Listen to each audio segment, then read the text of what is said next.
ഭാരതിയും കൃഷ്ണൻ നായരും ടൗണിൽ പോയിരിക്കുക. തിരിച്ചു വരുമ്പോൾ പപ്പുവിൻ്റെ റിസൾട്ട് കൂടി അറിഞ്ഞുകൊണ്ട് വരാമെന്ന് പറഞ്ഞിട്ടുണ്ട്. ആ അതൊക്കെ അവൻ നല്ല മാർക്ക് വാങ്ങിച്ചു തന്നെ ജയിക്കും. ജയിക്കും, അക്കാര്യത്തിൽ എനിക്ക് സംശയമൊന്നുമില്ല. പക്ഷേ അവനങ്ങ് പോകുമല്ലോ എന്ന് ആലോചിക്കുമ്പോഴുള്ള വിഷമോ. ഓരോ ദിവസം കഴിയും തോറും ഞാനങ്ങ് എണ്ണുക. കുസൃതിയും കുന്നായ്മയൊക്കെ ഇത്തിരി കൂടുതലാണെങ്കിലും അവൻ വീട്ടിലുള്ളത് വീടിനൊരനക്കം. അത് ശരിയാ, അവൻ പോയാ വീട് ഉറങ്ങിയ പോലെ. ഇവിടെ ഒരു ദിവസം അവനെ കണ്ടില്ലെങ്കിലേ അങ്ങ് ഏതാണ്ട് പോലെ. ഇന്നലെയും കൂടെ ഉടപ്പറന്നവൻ ആ കാര്യം പറഞ്ഞു. ഒരു പ്രായമാകുമ്പോൾ പിള്ളേർക്ക് അവരവരുടെ കാര്യം നോക്കി പോകാതിരിക്കാൻ പറ്റുമോ? ആണ്ട് ഇവിടെ ഒരുത്തി ആരുടെയെങ്കിലും കൂടെ ഒന്ന് പറഞ്ഞയക്കാൻ വേണ്ടി ഞാനങ്ങ് ധൃതി വെക്കുക. എന്നാൽ അവൾ പോയി കഴിഞ്ഞാൽ ഞാൻ എന്ത് ചെയ്യുമെന്ന് എനിക്ക് എന്നൊരു പിടിയില്ല. 2-3 ദിവസമായിട്ട് അവന് യാതൊരു ഉത്സാഹവും ഇല്ല. എപ്പോഴും മുറി തന്നെ അടച്ചു മൂടിയിരിക്കുക. അയ്യോടി, അവന് പിന്നെ വിഷമം കാണാതിരിക്കുവോ? ആദ്യമായിട്ടല്ലയോ അവൻ കൂടപ്പറപ്പുകളെയും ബന്ധുക്കളെയും ഒക്കെ വിട്ട് വേറൊരിടത്തോട്ട് പോകുന്നത്.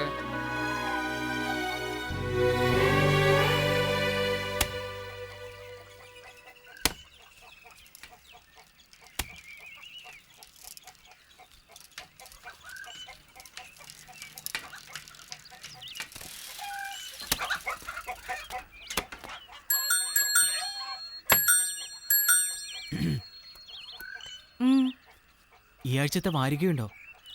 അകത്തുണ്ടാവും. അകത്തുനിന്ന് പറഞ്ഞ ഒന്ന് എടുത്തു തന്നൂടെ? ദേ ഞാൻ പറഞ്ഞു കഴിഞ്ഞു, എൻ്റെ അടുത്ത് മേലാൽ കളിയും തമാശയും കൊണ്ട് വരരുത് കേട്ടോ.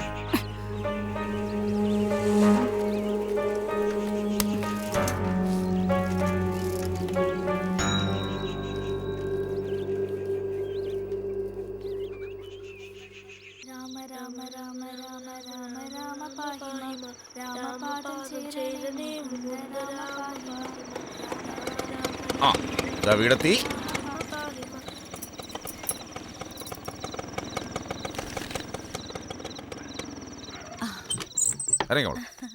അല്ല, കൂട്ടുകാരനെ കാണാൻ പോയിട്ട് അങ്ങേരുടെ സ്കൂട്ടറും തപ്പിക്കൊണ്ടിങ്ങി പോന്നോ? ഇങ്ങനെ വിരുന്ന് പോയാ കൊള്ളാം. പട്ടാളക്കാരുടെ ഒരു പരിപാടി ചേച്ചിക്ക് അറിയാൻ പാടില്ലേ? എവിടെ ചെന്നാലും അവിടെ നിന്ന് എന്തെങ്കിലും സ്വന്തമാക്കാണല്ലോ ഞങ്ങളുടെ ഒരു രീതി, അല്ലേ? ഓ പിന്നെ ഇതാ തോമസ് സാർ നിർബന്ധിച്ച് കൊടുത്തയച്ചതാ, രാത്രി ബസ്സിന് പോകണ്ടെന്നും പറഞ്ഞു. അത് ശരി. അല്ല, റിസൾട്ട് അറിഞ്ഞോ? എന്ത് തോന്നുന്നു? ജയിക്കോ തോക്കോ? ജയിക്കണം. ആഹാ. ആ ക്ലാസ് കിട്ടോ? കിട്ടണം. കിട്ടണം, ഉറപ്പില്ല. അല്ല, കിട്ടും. ക്ലാസ് ഉണ്ട് മോന്.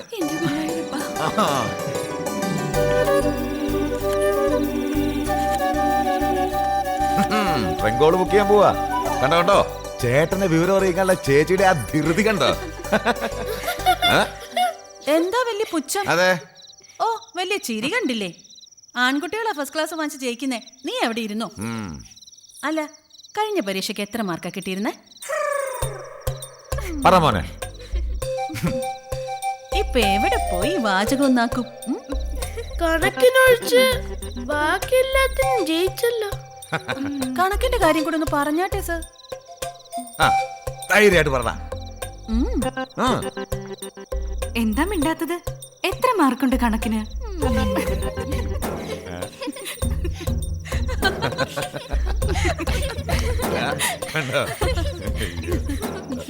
മോളെ, എങ്കിൽ ഞാൻ പോട്ടെ ചേച്ചി. തനിച്ചു പോകണ്ട, കാവിലൊക്കെ എഴുജന്തുക്കൾ ഉള്ളതാ. പപ്പു, ആ ടോർച്ച് എടുത്ത് രതിയെ കൊണ്ടാക്കിച്ചു വാ. ഗോവിന്ദൻ എന്താ ഇവിടെ പണി? അവൻ കൊണ്ടാക്കട്ടെ. ആരെടുത്താ പറഞ്ഞ്? അവരനുസരിച്ചാ മതി. എന്നാ നിന്നോടാ പറഞ്ഞത്? അല്ല, നിന്നോടാ പറഞ്ഞത്. പോയി ആക്കിട്ട് വാ.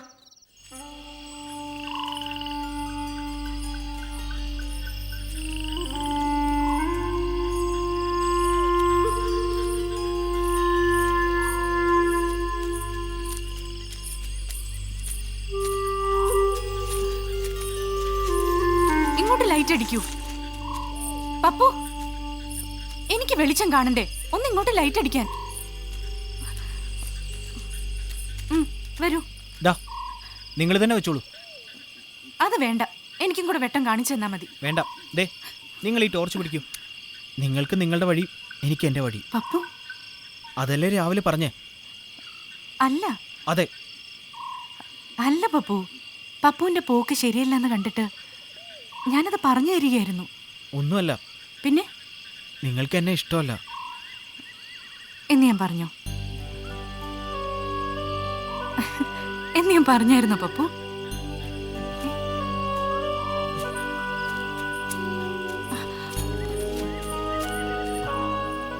പപ്പുവിനോട് എനിക്ക് ഇഷ്ടക്കേടൊന്നുമില്ല. പിന്നെ രാവിലെ പറഞ്ഞതോ? എന്ത്? ഇനി കൂട്ടൊന്നുമില്ലെന്ന് അങ്ങനെ പറഞ്ഞില്ലേ? ഞാൻ പറഞ്ഞത് വേറൊന്നും കൊണ്ടല്ല. പപ്പു വളർന്നു, വലിയ ആളായി, അതാ.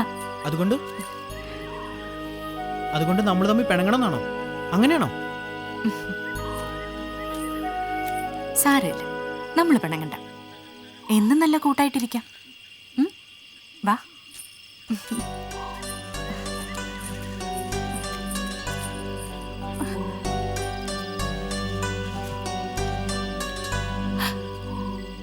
അയ്യേ, ഇതെന്താ കൊച്ചുകുട്ടികളെ പോലെ കരയാ?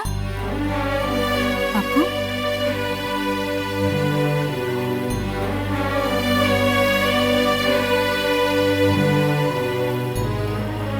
ദേ, നമ്മുടെ പിണക്കം തീർന്നു.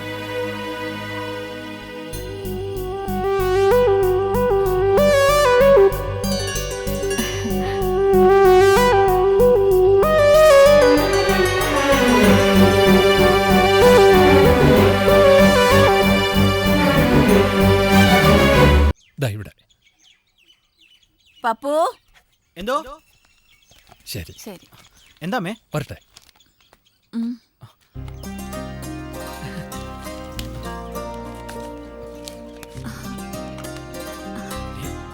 വാച്ചാ? യോ, കമ്പിയല്ലാന്നോ? അല്ല, ക്ലാസ് വാങ്ങിച്ച അച്ഛൻ എന്തെങ്കിലും സമ്മാനം അയച്ചു കൊടുക്കാന്ന് പറഞ്ഞിരുന്നു. അത് ശരി. ഈ ഉഴപ്പനക്കൂടെ ക്ലാസ് വാങ്ങിപ്പിച്ചതിന് സത്യം പറഞ്ഞ ചേച്ചിക്കാരും സമ്മാനം അയച്ചിരുന്നത്. നോക്കട്ടെ. എങ്ങനെയുണ്ട് ചെറിയച്ച? സീക്കോഫൈ ഒന്നാമത്തെ സ്ഥാനമാ. മോളു നല്ല മുഴക്കം, കിണ്ണത്തിൽ ഈർക്കില് കൊറ്റുന്ന പോലെയുണ്ട്.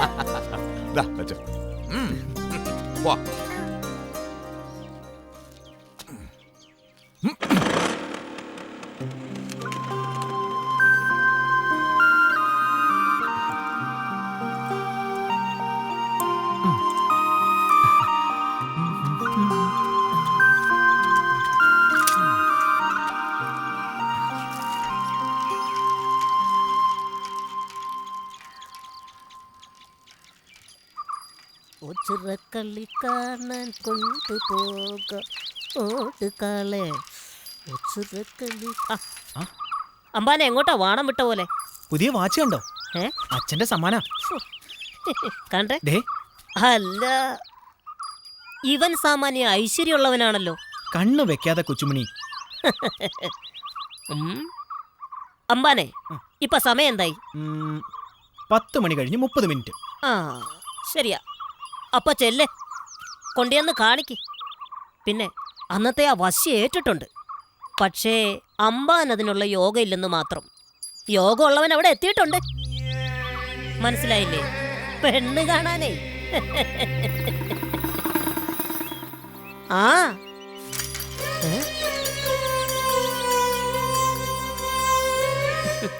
പെണ്ണപ്പുറത്ത് ഞാൻ ഇപ്പുറത്ത്, ഞങ്ങളുടെ രണ്ടുപേരുടെ ഇടയിൽ ഒരു സ്ക്രീൻ.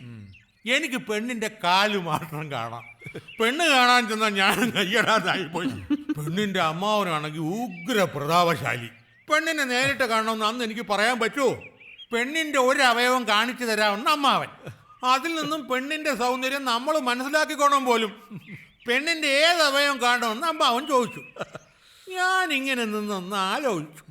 പെണ്ണിന്റെ കാല് മാത്രം കണ്ടാൽ മതി എന്ന് ഞാനങ്ങ് മറുപടി പറഞ്ഞു.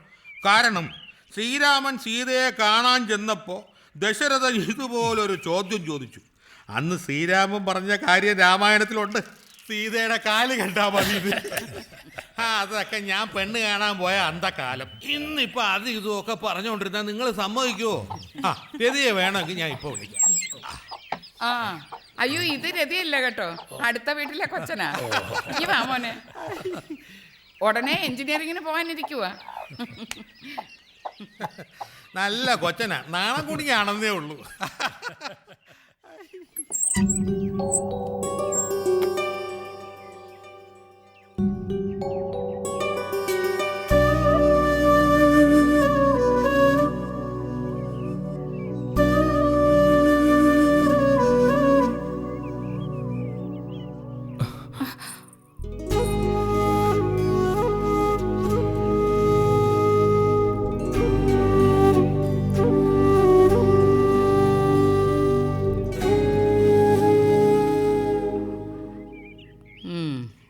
മോളെ രതി, ദാണ്ട് അവരെല്ലാം നിന്നെ കാണാൻ ഇവിടെ കാത്തിരിക്കുന്നു. ഒന്നങ്ങോട്ട് വന്നേ. എടി, എന്നെ കാണാനല്ല നിന്നെ കാണാനാ. അങ്ങോട്ട് വാ. എന്താടി, ഇവിടെ ആരെങ്കിലും ചത്തോ? തിരിയടി അങ്ങോട്ട്. ഒരു മോരം.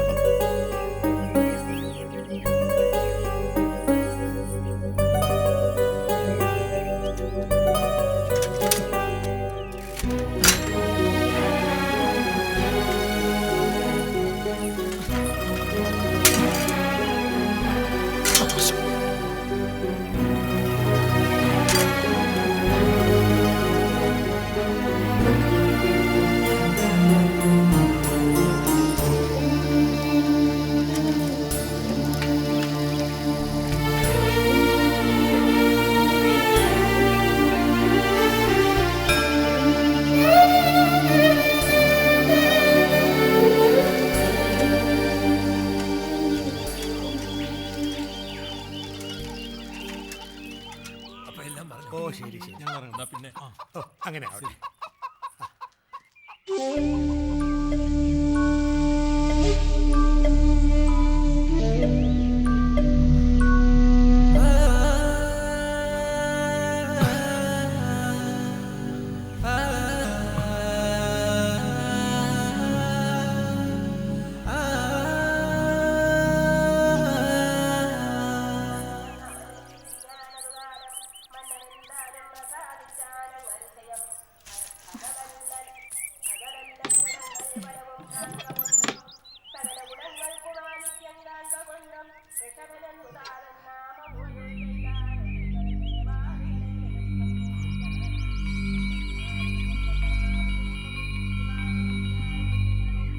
പപ്പു,